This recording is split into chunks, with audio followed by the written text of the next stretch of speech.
Welcome back, everyone, to the Risk Intel podcast, powered by SRA Watchtower, where we share risk intelligence with experts from across the banking industry. I'm your host, Ed Vincent, CEO at SRA Watchtower.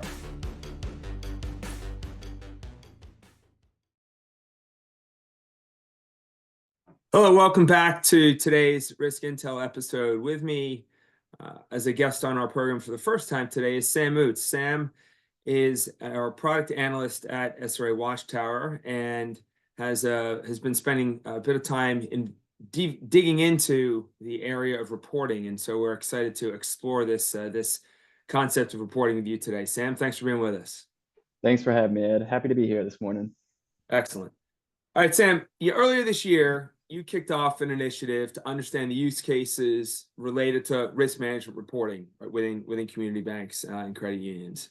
And I'm hoping today we'll dig into some of those learnings from those conversations, as well as potentially some broader reporting best practices, which our listeners should consider when reflecting on their own reporting initiatives, right? Whether they are just getting started, they're underway and perhaps auditing or evaluating where they are on that journey, or they're mature but want to make sure that they are still aware of best practices and incorporating in those things into their initiatives. So let's start with maybe the foundation or kind of the building blocks, if you will. Are there key principles that should be considered when either licensing from a supplier partner or standing up your own reporting solution? Yeah, absolutely. There's definitely a few that you want to consider as an institution when you start to think of the concept of reporting, right? The first is, how are we collecting and utilizing relevant data? I think especially within the financial sector and risk management, there's so many data points to analyze. Where do you start, right? So making sure, dependent on your use case, you're collecting that relevant data.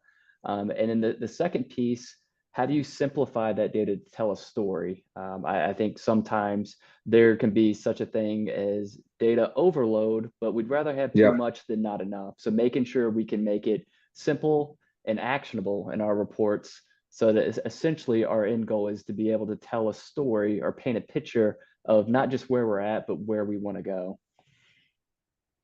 All right, so let's touch on those two things there again. Collecting relevant data. So there's a lot even just within that concept, because there is the collection aspect, and right, where is it coming from, right? Where is it stored? Where is it housed? But then you use the word relevant as well, which I think perhaps also ties into the second concept there of simplifying it to tell a story. But there's so much data out there. How do you even start thinking about what's relevant, right? Where do you draw the line? What do you start with? Right. I think each instance varies by institution. There's different things you consider.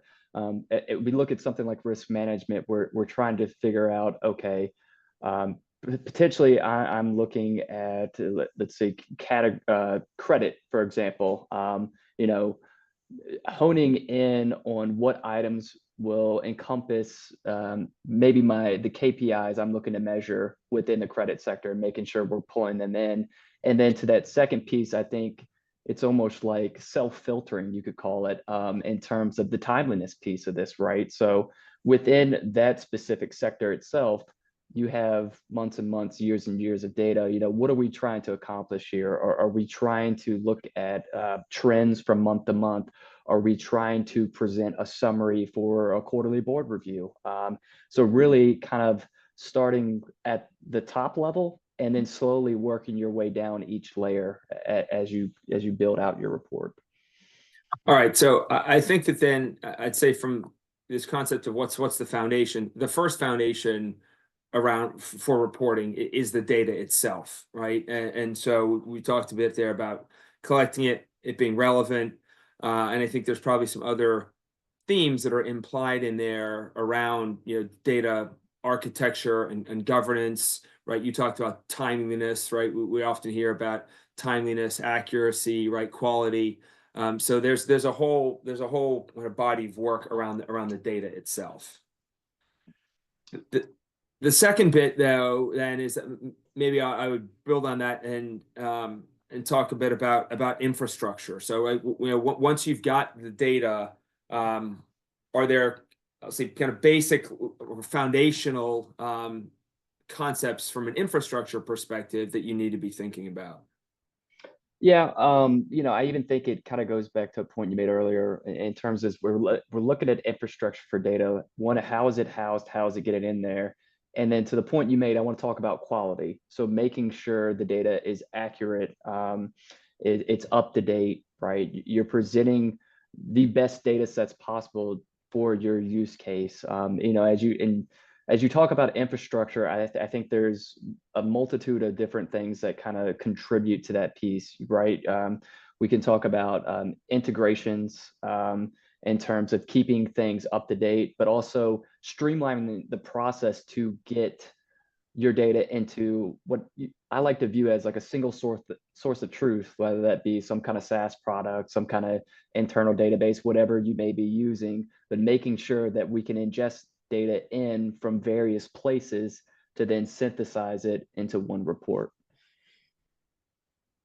Okay, single source of truth is a great concept because that incorporates a lot of the infrastructure, I'll say, related concepts of permissions and accessibility. And you talked about integrations and sources of data coming in from multiple different places, but getting it into one place and then getting that normalized and being able to have something that then you can, I'll say, take to that next level of reporting. So before I get to that, the reporting piece itself, security, data security as well. I know that's a theme certainly in the, we've been thinking a lot about, artificial intelligence and large language models. And, one of the things that comes to the forefront in any of those conversations is the security around your data as well. Yeah, absolutely. Now, I think that's a good point, right? You kind of tie in security and permissions can kind of like be bonded together, right? They could be kind of grouped where you think about, reporting, like let's wind the clock back to early 2000s, right? Most folks are, in terms of reporting, they're using Excel. They're sharing documents, whether it be like an internal file, but there's no encryption to say to get to that document, right? And I think as we move forward and we look at the future of reporting, the future of SaaS and infrastructure, like how important that is to set the permission levels so the correct folks are seeing the right data. But in addition to that, there's other categories where I think you mentioned we talk about accessibility, redundancy, where can I get to this report when I need it? Right. Redundancy, good and bad, right? Redundancy in a good way in the fact that you have different ways of viewing similar data sets, but making sure we don't fall victim of bad redundancy where we're sharing different reports of the same data set, but potentially pulled in different ways. So then you have to do extra layers of validation, right? So you want to make sure you can consolidate as much as you can in one spot. All right, the last theme that is one that we've talked about in the past as it relates to reporting.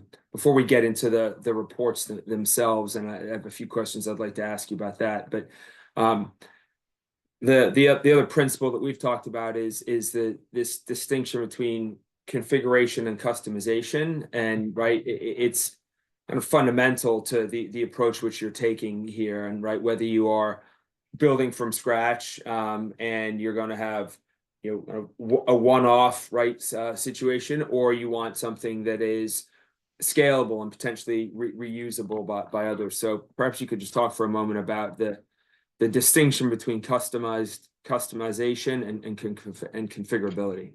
Yeah, absolutely. So you just hit on it there, Ed. When you think of customization, you're thinking, I'm starting from scratch and I'm kind of building out what I think makes sense, right? You're basically starting from ground zero. So when you're thinking of institutions who may prefer this, maybe somebody has a little bit more capacity, somebody with, in-house analysts that can build these kind of concepts. When you talk in terms of a configurable, you're essentially taking a pre-built report and then configuring it to meet your specific needs. I think there's a use case for both ends depending on what kind of reporting you're looking to accomplish. one is a little bit of a bigger lift than the other. So, again, it's kind of a preference of which way you want to go, but that configurability is kind of, I think, the approach most folks in the market are taking as they look to be able to scale at an accelerated rate. Great. All right. Let's build upon that theme and get into the reports themselves. I've heard you talk about this distinction between shallow and deep views of data. And so let's start with that and explain, right, what's the difference between and what do you mean by those two phrases? Yeah, absolutely. So you look at most modern reporting nowadays, right? You're seeing a lot of dashboards, you're seeing a lot of charts, but you're also still seeing a lot of data, right? When we talk in terms of shallow reporting, where that's, I think, what more folks are used to nowadays with modern technology, with the incorporation of AI, with the incorporation of enhanced JavaScript, HTML elements, where you're looking at graphs, you're looking at charts, you're saying, here's a snapshot of 3,000 lines of data in one chart, right? It's quick. It gives me a highlight. It gives me something I can show to somebody that maybe is not familiar with my data, and it makes sense very quickly, right? When we talk about deep reporting, we're more interested in the elements that make up that visual or that shallow level, right? So we're trying to drill down and see, how did we get to this route? Let's go into the nitty gritty details and be able to really go into different areas of our system. All right, let's turn this from theory into the practical and apply it here. When you conducted your market research, you encountered a number of different use cases around reporting. Could you share some of those top use cases that you encountered and maybe tie that back to this shallow versus deep view of the data? Yeah, absolutely. I think, one of the use cases we saw over and over again was reporting in a sense of, I want to be able to quickly identify and act on risk, right? So we're talking about speed. We're talking about quickly filtering out data sets.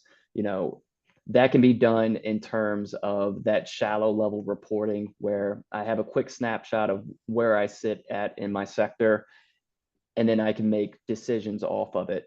Um, Another key aspect we heard about was like using reporting to predict and plan for the future. So again, there's a use case where shallow could be beneficial here, but for this case, more so, we want to get into the deep level of reporting. We want to understand, as we start to plan moving forward, what factors made up kind of our key KPIs we're measuring, right?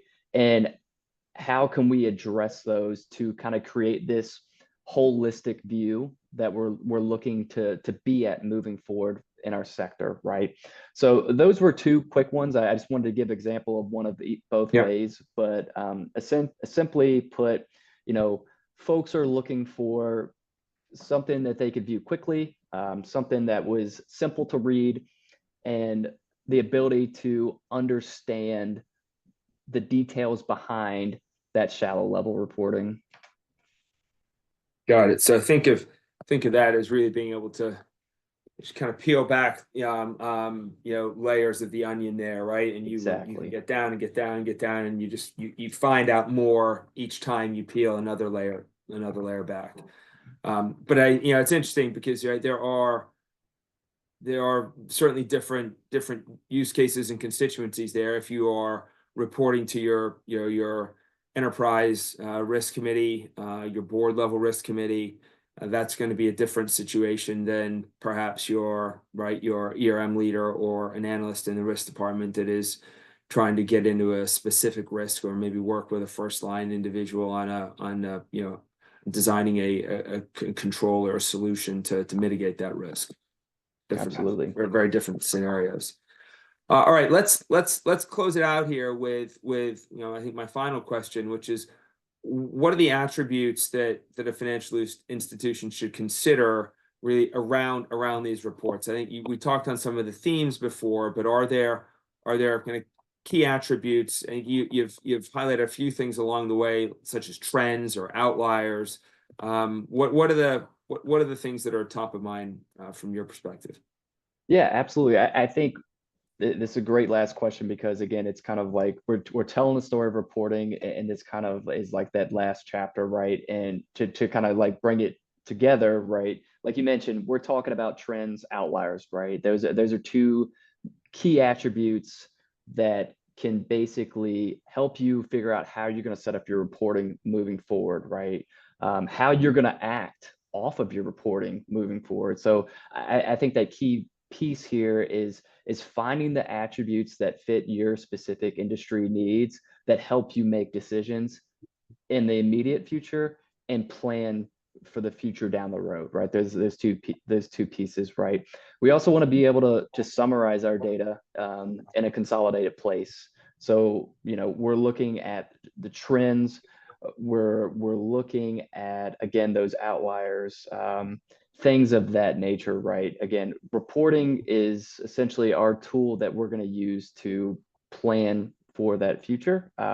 So definitely some of those, again, that we talked about earlier are key. And I think the last piece you definitely want to consider moving forward, going back to a topic we talked about earlier, is the ability to differentiate between, is a configurable report the route you want to take, or is a customized report the route you want to take. That's going to be, again, dependent on what you're trying to achieve. But I think there's a place for both to coexist in the same ecosystem. And tying our last point together that we talked about earlier is making sure that you have these attributes consolidated in one single source of truth, like we mentioned earlier, and making sure your infrastructure is stable. Because at the end of the day, each one of these components we talked about today is essentially building blocks that you're going to need to have timely reporting moving forward that, again, you can act on. Awesome. I think you tied it together very nicely there at the end there, Sam, starting with the fact that you need a single source of truth, right? It begins with the data itself. So, right, you no matter how great that reporting engine is or reporting mechanism is, whether it's customizable or configurable, whether, right, you are looking at it at the shallow or the deep level, right? It all starts with the quality of the data, the timeliness of the data, the governance around that data, having the infrastructure in place, right, from a security and permissions and an accessibility and redundancy perspective, so that you have enough data and the right data and the relevant data, right, to use your phrase, to populate the reporting mechanism itself. So I think that's a great way for us to pull this together. And if folks would like to talk to you more about reporting, I'm sure you'd be willing to do so. I know that you've had a bunch of conversations again out in the marketplace, and we're doing some great stuff with reporting there on Watchtower. So I appreciate all your efforts. Absolutely. Thanks, Ed. Appreciate you having me. Thanks.